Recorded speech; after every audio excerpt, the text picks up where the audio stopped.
Stories मैंने पढ़ी हैं, सुनी हैं, और उसके बाद जो मैंने मंथन किया, उस मंथन में बहुत कम शब्दों में मैं आप लोगों के सामने उसको रखना चाहूँगी। मैं हिस्टोरिकल एस्पेक्ट को ज़्यादा नहीं रखना चाहूँगी आपके सामने, जो ऐतिहासिक दृष्टिकोण है कि माता सावित्री बाई का जो ऐतिहासिक सिर्फ दृष्टिकोण है कि उनके जीवन कैसा रहा, उन्होंने जीवन में क्या क्या कार्य किए, ये सब आप आराम से बैठ के इंटरनेट पे पढ़ सकते हैं। आपके पास बहुत सारी जो इन्फॉर्मेशन है वो अवेलेबल है, और यहाँ पर जो वक्ता बैठे हुए हैं वो भी आपको इसके विषय में बताएंगे। और लेकिन मैं एक चीज़ जो उनके जो हिस्टोरिकल एस्पेक्ट है उससे रिलेट करके थोड़ा सा जो फिलोसफिकल एस्पेक्ट है उसके विषय में मैं कहना चाहूँगी। और प्लीज़ मुझे माफ़ कर दीजिएगा कि हिंदी के शब्द थोड़ी सी वोकेबलरी ढूंढने में मुझे थोड़ी सी कठिनाई होती है, बट ये हम सब के लिए एक अपॉर्चुनिटी भी है कि इस बहाने कुछ अच्छे शब्द हमें सीखने के लिए भी मिलते हैं। तो मैं कुछ पॉइंट्स आपके सामने रखना चाहूँगी। जो माता सावित्री बाई के मतलब जो उनकी क्वालिटीज़ हैं, जैसा कि भंते जी ने अभी हमारे सामने कहा था कि जो उनकी ब्यूटीफुल क्वालिटीज़ हैं, अगर उन क्वालिटीज़ को हम आत्मसात करते हैं और उन क्वालिटीज़ को अगर हम जीते हैं तो कहीं ना कहीं माता की चलाई हुई जो मूवमेंट है या फिर उनका जो प्रकाश है हमारे ऊपर, जिस प्रकाश के कारण आज हम यहाँ सभी इकट्ठा होकर बैठे हैं, उस प्रकाश को, उस कैंडल को हम जला कर रख पाएंगे अगर हम उनकी क्वालिटीज़ को आत्मसात करते हैं। तो मैं कौन सी क्वालिटीज़ हैं जो उनको बहुत एडमायर करती हूँ, उसमें सबसे पहली क्वालिटी कि एक 10 साल की उम्र में शादी होने के बाद पढ़ना, और सिर्फ ना पढ़ना तो बल्कि दूसरों को पढ़ाना। ऐसी परिस्थितियों में पढ़ाना जब पढ़ाई तो बहुत दूर की बात है, इतनी सारी बातें औरतों के ऊपर तोहमतें लगाई जाती थी। इस कल्चर में ऐसी बहुत सारी दखियानुसी बातें थी कि जिसमें औरत को पाँव की जूती समझा जाता था, समझा जाता नहीं था, अभी भी समझा जाता है, बहुत सारी जगहों पर अभी भी समझा जाता है। बस थोड़ा सा लेंस घुमाने की ज़रूरत है। अगर हम लेंस घुमा के आज भी देखें तो आज भी सावित्री बाई की भी ज़रूरत है, सावित्री बाई हम सबके अंदर भी हैं, लेकिन वो दखियानुसी बातें आज भी हैं जो उस समय थी। तो अगर आज हम माता सावित्री बाई को याद कर रहे हैं तो बेसिकली मैं इसलिए स्पेसिफिकली उनको याद करना चाहती हूँ, या मैं अपने जहन में उनको रखना चाहती हूँ कि मैं उनसे कम से कम इतनी सी प्रेरणा ले पाऊँ कि जो चीज़ इम्पॉसिबल थी उस समय करनी, आज तो पॉसिबल है। तो पॉसिबल सिचुएशंस में थोड़ा सा करके मैं 2 कदम आगे बढ़ा पाऊँ, आपके साथ चल पाऊँ। तो ये एक ब्यूटीफुल क्वालिटी है जो माता सावित्री बाई की मुझे मतलब कल रात को जब मैं उनके बारे में पढ़ रही थी तो मुझे लग रहा था कि इतने इम्पॉसिबल टास्क को, हमें तो घर से बाहर निकलना मुश्किल होता है, उन्होंने पढ़ के समाज बदल दिया। तो ये एक बहुत बड़ी क्वालिटी है उनकी जो मुझे लगती है। दूसरी बात है, सही मायने में पतिव्रता पतिव्रता पतिव्रता की बहुत ही नारे लगते हैं, पतिव्रता नारी पतिव्रता, लेकिन पतिव्रता होना क्या होता है मुझे लगता है कि सावित्री बाई फुले से सीखा जा सकता है। सही मायने में पतिव्रता किसको कहते हैं? अपने पति के मेंटल डिसिप्लिन में रहकर, डेकोरम में रहकर, किसी भी तरह की कीचड़ ना उछलने देने की स्थिति ना पैदा कर उनके कंधे से कंधा मिलाकर चलना, बल्कि उनसे भी ज़्यादा प्रेज वर्दी होना, उनसे भी ज़्यादा ऐसे काम करके दिखाना कि लोग उनको उनके पत्नी ना कहें ज्योतिबा फुले की, बल्कि उनको ज्योतिबा फुले को बोलें कि ये उनके पति हैं। हमारी पहचान आजकल हम समाज में देखते हैं तो पहचान कैसे होती है, ये फलाने जी की पत्नी है। पत्नी वहाँ भी पहुँच जाएगी तो भी बोलेंगे फलाने जी की पत्नी है, फलाने जी की बेटी है। लेकिन जो माता सावित्री बाई एक ऐसी महिला हुई है जिनसे हमें प्रेरणा लेने की आवश्यकता है कि उनके पति को पहचाना जाता है कि वो माता सावित्री बाई के पति, इतना प्रेजवर्दी काम उन्होंने किया।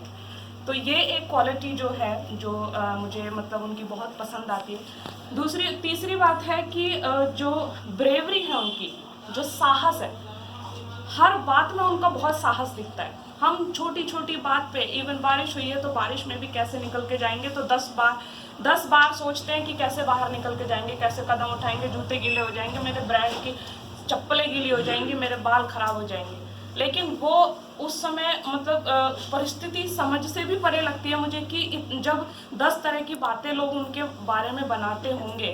हमें तो कोई पड़ोसी भी बोल देता है, मुझे तो पर्सनली बहुत हर्ट होता है कि अगर किसी ने मेरे बारे में थोड़ी सी भी बात बोल दी, या मेरे कपड़े को या मेरे बालों को या मेरे किसी भी लहजे को लेकर किसी ने कुछ कह दिया, तो मुझे तो खलबली मच जाती है। ऐसा लग जाता है थोड़ी देर में दस्त लग जाएंगे। लेकिन उस समय माता सावित्री बाई के ऊपर कितनी भी चीज़ें फेंकी गई, के बारे में बात कर रही थी कि माता सावित्री बाई के बारे में आज जब हम एनालिसिस करते हैं, अपनी आंखें बंद करके सोचेंगे, तो ऐसी तमाम बातें हमको नजर आएंगी कि जो हमारे कदम पीछे खींचती है। हमारे नहीं तो हम अपने परिवार के आगे बढ़ते हुए लोगों के भी कदम पीछे खींचते हैं। गलत तो नहीं कहा होगा मैंने। तो उस एनालिसिस को करते वक्त मुझे लगता था कि मैं आप सभी लोगों को नहीं कह रही, तो मैं पर्सनली अपने आप लोगों के साथ में खुद को इन्वॉल्व करते हुए कह रही हूँ कि मेरी भी है ऐसी मानसिकता। लेकिन मैं मतलब अगर आज हम उनका बर्थडे मना रहे हैं, तो मुझे लगता है कि वो एक काउंटर रेवोल्यूशन जैसी बात है कि उन्होंने मतलब ऐसा काउंटर प्रोडक्टिव कुछ हमें एंटीडोट दिया है कि जब भी मेरे मन में इस तरह का विचार आए कि मुझे कोई चीज़ पीछे खींच के लेकर जाए, तो मुझे माता सावित्री बाई याद है। तो ये एक मुझे उनकी क्वालिटी है जो बहुत अच्छी लगती है। और उन्होंने आपको मालूम ही है कि उस समय पर जो महिलाओं की परिस्थिति है, ख़ासतौर से विधवा जो महिलाएं हो जाती थी, उनका तो बहुत ही समाज के अंदर बहुत ही ख़राब परिस्थिति थी। तो उस खराब परिस्थिति में एक तो पेट्रियार्की के अगेंस्ट काम करना, ठीक है, और अगेंस्ट काम ऐसे नहीं कि तू गलत है और ये तू गलत है ऐसा कह के काम करना। ये एक और ब्यूटीफुल चीज़ देखिए कि उन्होंने दूसरों पे उंगली उठाकर काम नहीं किया, खुद को ऊंचा उठाकर काम किया, खुद को इस लायक, खुद को इस काबिल बनाया कि वो दूसरों को जवाब दे सके। उनकी सक्सेस, उनकी मेहनत, उनके एक्शंस, उनका मेंटल डिसिप्लिन, उनके शील, उनके आचरण जवाब दे सके। तो वो चीज़ भी अपने आप में एक बहुत ब्यूटीफुल है जो मतलब मुझे सराहनीय लगती है। तो ऐसी कुछ क्वालिटीज़ हैं जिनका मंथन मैंने मतलब जब मैं माता सावित्री बाई के बारे में पढ़ रही थी तो वो मंथन मैंने किया। एक आखिरी बात मैं इन सब क्वालिटीज़ के साथ में आप लोगों को कहना चाहूँगी जो भगवान बुद्ध कहते हैं। और शायद मुझे ऐसा लगता है कि बाबा साहब ने कन्वर्जन किया, तो कन्वर्जन करने के पीछे कहीं ना कहीं एक बहुत बड़ा रीज़न था कि हमको सालों से ये बताया गया था कि तुम ये बिलोंग नहीं करते, तुम इस चीज़ को डिजर्व नहीं करते, तुम्हारे अंदर परिवर्तन नहीं हो सकता, तुम ऐसे ही रहोगे, तुम ऐसे ही हो।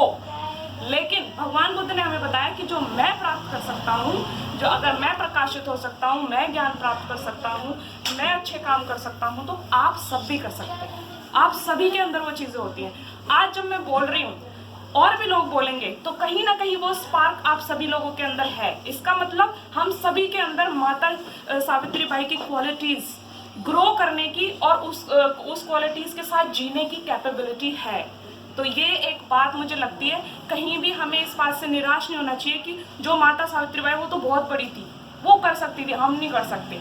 हम भी करते हैं, कर सकते नहीं है, करते हैं। जीवन के कुछ छोटी छोटी एनालिसिस में हम देखेंगे तो कहीं ना कहीं हम जो माताएं हैं, सिस्टर्स बैठी हैं, ब्रदर्स यहाँ बैठे हैं, इन सभी के अंदर कहीं ना कहीं वो स्पार्क है कि अपनी बेटियों को आगे बढ़ाने के लिए ज्योतिबा फूले की तरह एक्शन उठाते हैं, अपनी बेटियों को कंधे पर बिठाते हैं और अपनी सिस्टर्स को, अपनी मदर्स को वो देने की कोशिश करते हैं जो ज्योतिबा फूले ने महिलाओं को वो सम्मान दिया है। तो हम ऐसा नहीं कह सकते कि हमारे अंदर वो नहीं है, सिर्फ वो ही कर सकते हैं जो यहाँ पूजनीय है। हम सभी के अंदर वो पूजनीय क्वालिटीज़ हैं और हम साथ मिलकर ये जो गैप है, कॉन्स्टेंटली जो ये फोर्स बना रहता है कि खराब बातों का और अच्छी बातों का जो फोर्स बना रहता है, दखियानुसी सोच का और एक उत्कृष्ट सोच का जो गैप बना रहता है, हम सभी मिलकर उस गैप को धीरे धीरे कम कर सकते हैं, धम्मचक्र प्रवर्तन को चला सकते हैं। तो ये बात है। और एक पोएट्री लिखी थी मैंने, बहुत छोटी सी है तो मैं आपके सामने उसे कहना चाहूँगी। एक ऐसी शिक्षा जो ढोंग आडंबर सिखाती है, एक ऐसी शिक्षा जो ढोंग आडंबर सिखाती है, मनुष्य के भीतर अनजानी अनदेखी मूर्त का डर बैठाती है, खुद को खुद ही का गुलाम बनाती है, मानवता के पथ से पल पल भटकाती है। बोलो क्या ऐसी शिक्षा शिक्षा कहलाती है? एक ऐसी शिक्षा जो पग पग नई राह दिखाती है, कहीं सुनी बातों के जाल से मुक्त कराती है, खुद से खुद ही की जो पहचान कराती है, मानव को सही अर्थों में नैतिक इंसान बनाती है। बोलो क्या ऐसी शिक्षा न शिक्षा कहलाती है। ऐसा शिक्षक जो अपनी कौम लजाता है, खुद के काम बनाने को शिष्यों से बस पाँव छुआता है, बोलो क्या ऐसा शिक्षक सच में शिक्षक कहलाता है? ऐसा शिक्षक जो जन जन तक उजियारा लाता है, खुद जल जल कर नए नए जो दीप जलाता है, बोलो सच में क्या ऐसा व्यक्ति कहलाता है? ऐसा व्यक्ति सचमुच में शिक्षक कहलाता है। सवाल करता हूँ कि आखिर ये सोसाइटी ऐसे क्यों बनाई गई है या ऐसा समाज क्यों बनाया गया है जहाँ पे हमारी एक लिमिटेड रिप्रेजेंटेशन के नाम पे महिलाएं हैं? क्योंकि हमें उन महिलाओं का इतिहास पढ़ाया जाता है जो महिलाएं इतिहास का हिस्सा रही नहीं। हमें सीता के बारे में पता है, हमें द्रौपदी के बारे में पता है, लेकिन हमें सावित्री बाई के बारे में नहीं पता है। इसीलिए शायद नहीं पता है कि उनको टेलीविज़नों पे या रेडियो पे या किसी अखबार या किसी मैगजीन का हिस्सा नहीं रही हैं। और इनके इतिहास को हमें खंगोलने की ज़रूरत पड़ी, आर्टिकल में ढूंढना पड़ा, इनकी लिखावट को पढ़ने के लिए, समझने के लिए या फिर बात करने के लिए। और मैं खुद से सवाल करता हूँ कि मैं ये चाहता था कि मैं कहीं पीछे खड़े होके महिलाओं की बात महिलाएं करें तो ज़्यादा बेटर होगा या ज़्यादा अच्छा होगा, क्योंकि महिलाओं को इनका इतिहास जो हमारे समाज की या फिर जो एक लोअर कास्ट महिलाओं के उत्थान की बात करती हैं, उनको एजुकेशन की बात करती हैं, उनके राइट की बात करती हैं, उनके इतिहास को इतिहास से ही बाइकआउट कर दिया गया है। तो सबसे पहले धन्यवाद मैं आरती जी और शिव भैया का करना चाहूँगा कि इतना बड़ा इनिशिएटिव लेके उन महिलाओं को जो इस देश की सबसे पहली शिक्षिका महिला है, उनके इतिहास को हम अपने ग्रुप के थ्रू यहाँ पे रिप्रेजेंट कर रहे हैं। तो इसके लिए आपका बहुत बहुत थैंक यू। मेरे कुछ बहुत ज़्यादा मेरी बात नहीं है, 2-4 बातें करना चाहूँगा। जब मैं इनका इतिहास पढ़ रहा तो बहुत ज़्यादा इमोशनल हो गया, क्योंकि इन्होंने उस टाइम पीरियड में अपने आप को इस्टेब्लिश किया जहाँ एक सो कॉल्ड जो पैट्रियार्की थी, जिसको आज हम हिंदी में बोले तो पितृसत्ता थी, वो बहुत ज़्यादा हावी थी। लेकिन उसके साथ साथ जो इनके हस्बैंड थे, इनको शादी करने के बाद उनको एजुकेशन के थ्रू बताया कि महिलाओं के राइट की बात क्या होती है। महिलाओं को अगर राइट दिया जाएगा या उनको एजुकेशन दी जाएगी या उनको आगे ले जाया जाएगा तो उससे हमारे जो सोसाइटी जो एक डाइवर्सिटी है वो एक मेंटेन होगा। मतलब डाइवर्सिटी को ख़त्म करने के लिए एक इक्वालिटी का प्रोसेस है, वो इन्होंने शुरू किया। तो रिसेंट में अभी लॉकडाउन हुआ तो बहुत सारी चीज़ें हमारे सामने आई कि मर्दों को बहुत दिक्कत हो गई भाई कि हम तो घर में कैद हो गए।